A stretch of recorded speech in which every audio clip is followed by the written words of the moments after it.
Hey, good afternoon, students. Let us start the next topic, that is dependence of the coefficient of viscosity on pressure and temperature. And in the last lecture, we have studied the coefficient of viscosity and the transport phenomena.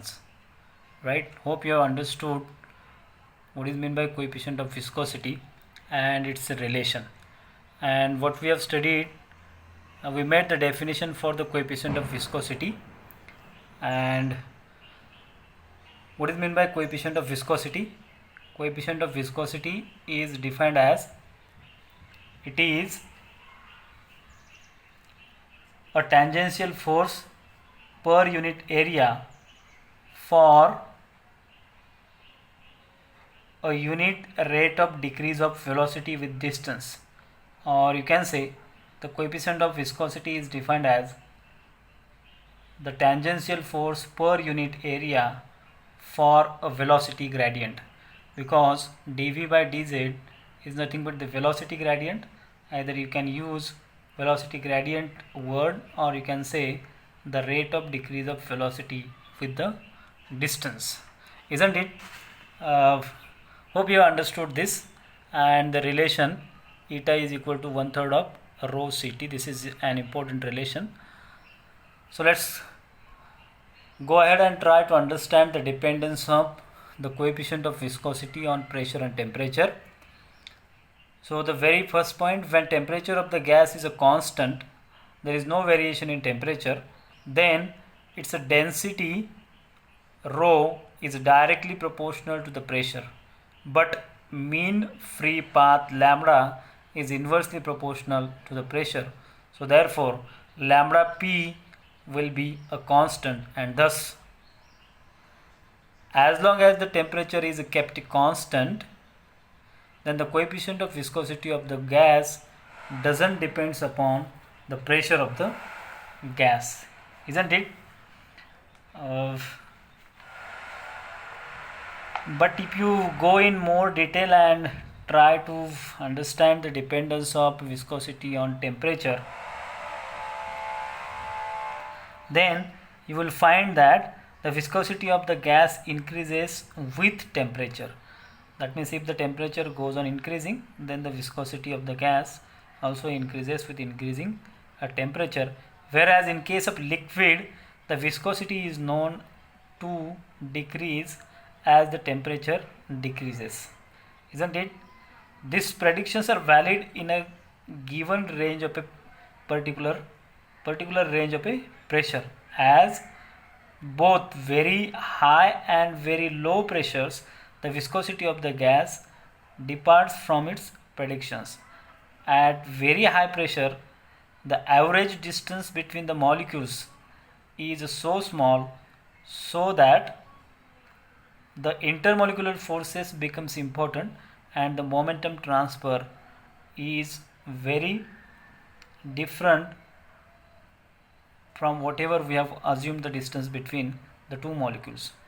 At very low pressure, when the mean free path exceeds the distance between the walls, then collision between molecules almost do not occur, and therefore in this case the transfer of momentum is only between gas molecules and walls, isn't it? So this mean free path helps to determine the behavior of the gas, whether the gas exhibits the property of viscous flow or molecular flow, right? So let's move for the second part of dependence of coefficient of viscosity, the RMS velocity. The RMS velocity of the gas molecule is directly proportional to the square root of the absolute temperature, that is, I can say C is proportional to the square root of T. Thus the coefficient of viscosity of the gas is directly proportional to the square root of absolute temperature. And let us solve some problems based on it, which I already solved here. So you just go through these kind of problems. So the first problem is calculate the number of collisions per second. The number of collisions per second, that means you are asked to calculate the frequency of the molecules of a gas having mean free path, and the value of a mean free path, that is lambda, is given to you, which is equals to 1.876 into 10 to the power minus 7 meters. Take average speed of the molecule as 511 meter per second. Average speed of the molecule is given, that means the value of the c is given, RMS velocity is given to you, and you are asked to calculate the frequency of collision. And hence, if lambda and c is known to you, you can calculate the collision frequency by using the formula. Collision frequency is equals to RMS velocity divided by mean free path, right? And hence the frequency f will be equals to, just by putting these values into this formula, you will get 511 divided by 1.876 into 10 to the power minus 7, which gives you the collision frequency is equal to 273 into 10 to the power 7 per second, isn't it? So this formula is important over here, which is very simple. The velocity is equals to nu lambda, you can use the c is equals to nu lambda, and hence you can write nu is equal to c by lambda. The relation is very simple and known to you, right? So let's move for the next one more problem. The second problem is determine the mean free path of the molecule of the hydrogen at NTP, normal temperature pressure, given that the density of the hydrogen is 8.96 into 10 to the power minus 5 gram per centimeter cube, and the coefficient of viscosity is given to you. This is equals to 8.6 into 10 to the power minus 5 poise. Thermal conductivity K is equals to 1.38 into 10 to the power minus 16 ergs per degree Kelvin, and T is equals to 273 Kelvin. So eta is equal to, just we have studied, 1/3 of rho ct, but we know that the RMS velocity has a value equal to square root of 3 kT by m, and the value of m is equals to 2 by 6.023 into 10 raised to minus 23. So this is the value of Avogadro's number, which gives you 3.32 into 10 to the power minus 24 gram, and c is equals to 1.845 into 10 to the power 5 centimeter per second. Got it? So eta, you can just put these values into the formula. Eta is equal to 1/3 of rho ct, and lambda will give you 3 eta by rho c, and if you enter the values, you will get the value of lambda, that is mean free path, and that will be equals to 1.56 into 10 to the power minus 5 centimeter. Now let's move for the next topic. The next topic is the thermal conductivity of a gases, and again let us consider the same kind of a diagram, wherein A, B and C are the three layers of gases, and hope you can easily understand the diagram. What is the theta? The theta is the amount of temperature transferred in a particular gas layer, and d theta by dt is a temperature gradient in a particular direction. So we know that the temperature and the thermal energy varies from layer to layer gas, and there is a transfer of energy from one layer to another layer, isn't it? The thermal conductivity of the gas can also explain on the basis of kinetic theory of the gases, and therefore the coefficient of thermal conductivity K of any material defines the quantity of heat energy conducted in the steady state through unit area per unit time per unit temperature gradient. and if d theta by dz is the temperature gradient along the material, then the quantity of heat Q conducted or transferred through the unit area in unit time is given by Q is equals to K into d theta by dz. Isn't it? This relation is also quite simple, so you can easily understand. Let us say this is equation number 1, and then let's go for the next one. Consider 3 layers ABC of the gas, such as ABC, which we have just seen in the diagram, parallel to the XOY plane. They are separated by distance lambda. Let theta be the temperature of the gas in the layer A. If d theta by dz is the temperature gradient along z axis, then temperature of the gas in layer B is theta plus lambda into d theta by dz. Y plus and minus you can easily understand. I already explained in the last lecture, because layer B is at higher level than A, and therefore its temperature gradient or rate of temperature transfer will be higher. In earlier case, the rate of velocity will be higher, and here the rate of temperature transfer will be higher because the layer B is at higher level, and therefore that of the gas in layer C will be theta minus lambda into d theta by dz. Therefore, total energy transported by the molecule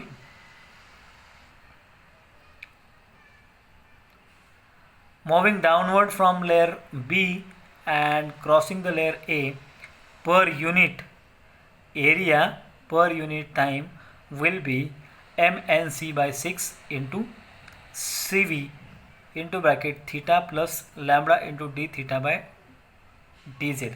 Now one more term is added here as compared to the earlier case, that is coefficient of viscosity. Cv is added. What is meant by Cv? Cv is the specific heat at constant volume. And more clearly, the specific heat of a gas at constant volume. Similarly, the total heat energy transported by the molecule moving upwards from layer C and crossing layer A per unit area per unit time will be mnc by 6 into cv into theta minus lambda into d theta by dz.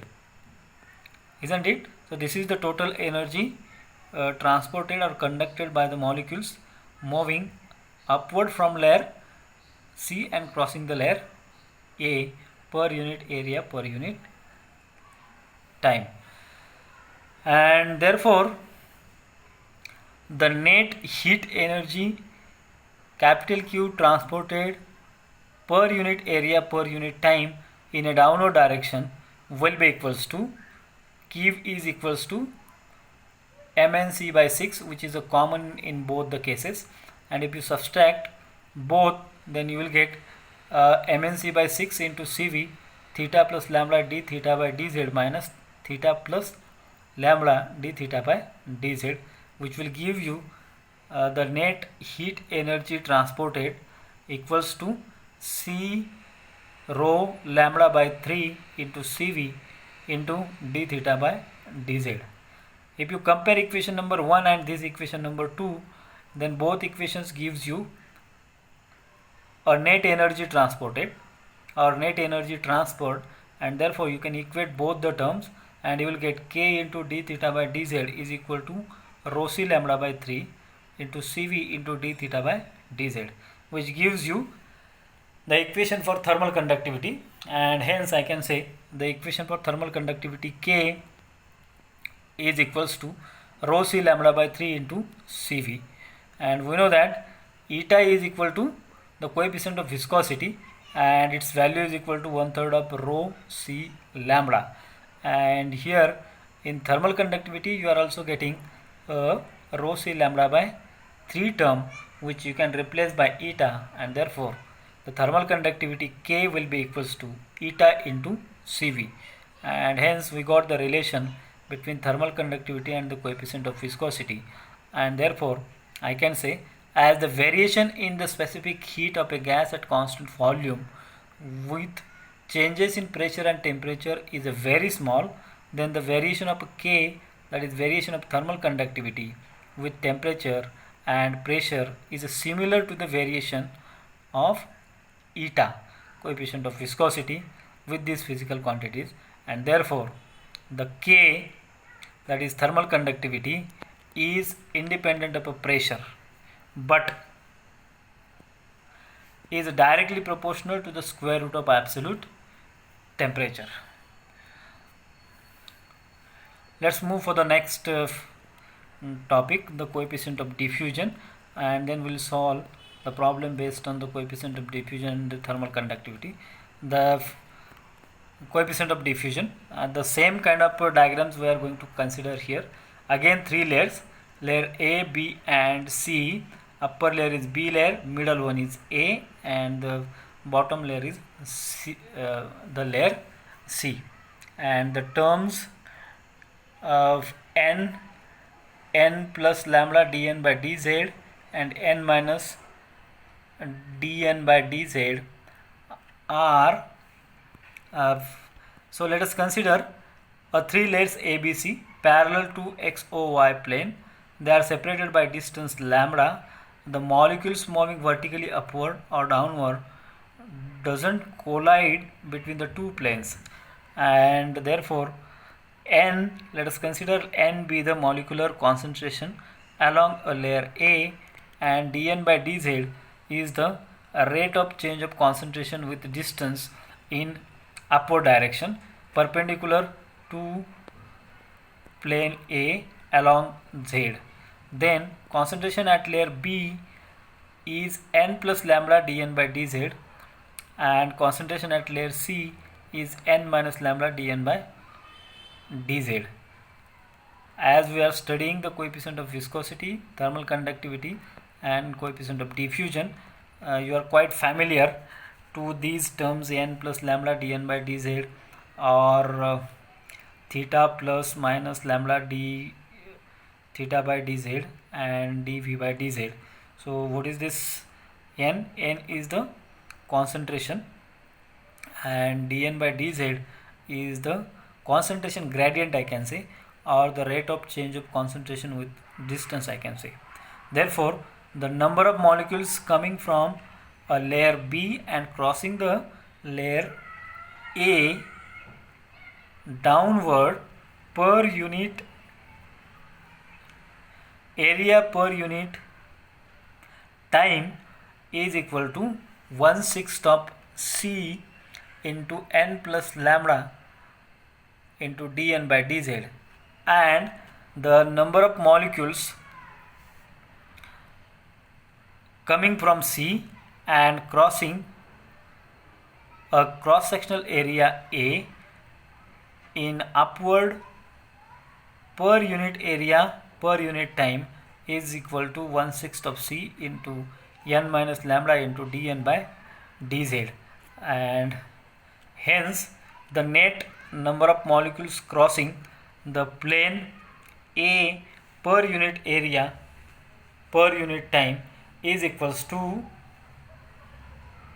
1/6 of C into n plus lambda dn by dz minus n plus lambda dn by dz, and if you simplify this relation will give you 1/3 of C into lambda into dn by dz, and therefore I can say the coefficient of diffusion is nothing but it is a ratio of number of molecules crossing per unit area in 1 second to the rate of change of concentration with distance, and therefore d into dn by dz is equals to 1/3 into C lambda dn by dz. So therefore we will get capital D is equal to 1/3 of C lambda, and hence we can say eta is equal to 1/3 of C into 1/3 of 1 by 3 times rho c lambda, and therefore the coefficient of diffusion capital D is equals to eta by rho, because 1/3 of rho ct is nothing but eta, and hence I can say D is equals to eta by rho and is equals to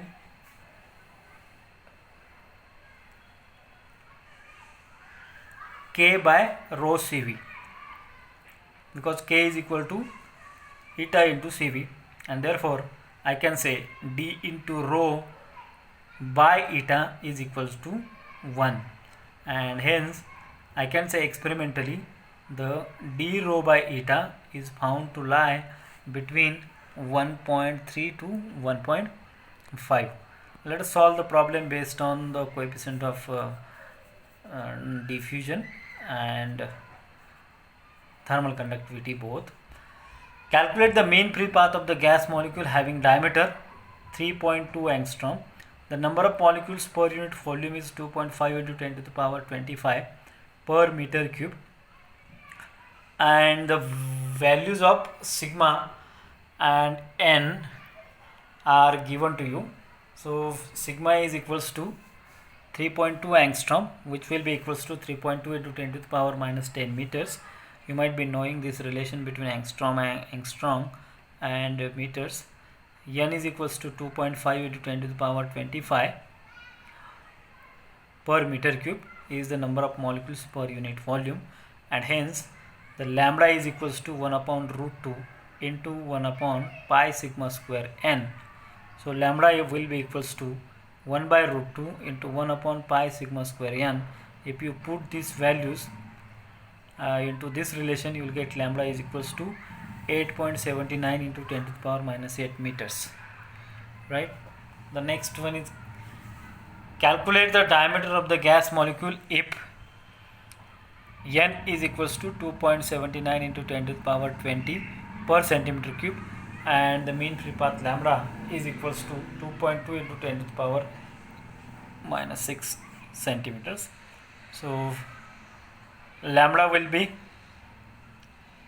equals to 1 by root 2 into 1 upon pi sigma square n. This is a formula, and from this you can calculate the value of a sigma by transferring sigma square on other side.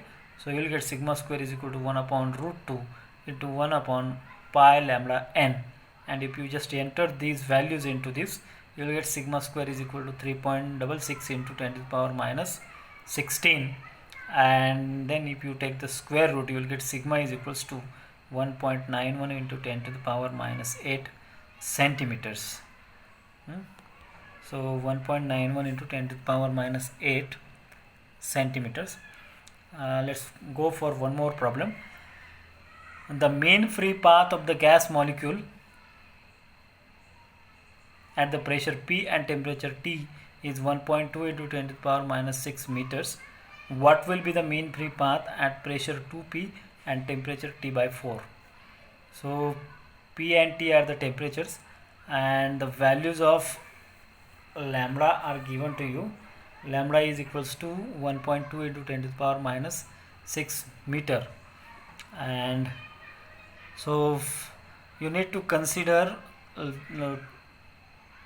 lambda 1 and lambda 2 value, because you are asked to calculate the mean free path of the gas of the molecule at a pressure P and temperature T. So let us consider the value of a lambda given for a temperature T is a lambda 1 and lambda 2. Let us calculate the value of lambda 2. So what is the relation for lambda? Lambda is equal to 1 by root 2 into kt by pi sigma square p, and if you put this relation or do this calculation for lambda 1 and lambda 2, then you will get lambda 1 by lambda 2 is equals to, of course 1 by root 2 by 1 by root 2 will get cancelled to each other, and you will get this is equals to kt by pi sigma square p by root p into root 2 divided by kt by 4 into pi sigma square 2p by root 2p into root 2. This will give you 4 by 2 because all other terms are same and which will cancel to each other, and you will get 4 by 2. This is equals to 2, and therefore the value of lambda 2 will be equals to lambda 1 by 2, and the value of lambda 1 is equals to 1.2 into 10 to the power minus 6 meter by 2, and this gives you lambda 2 is equals to 0.6 into 10 to the power minus 6 meters.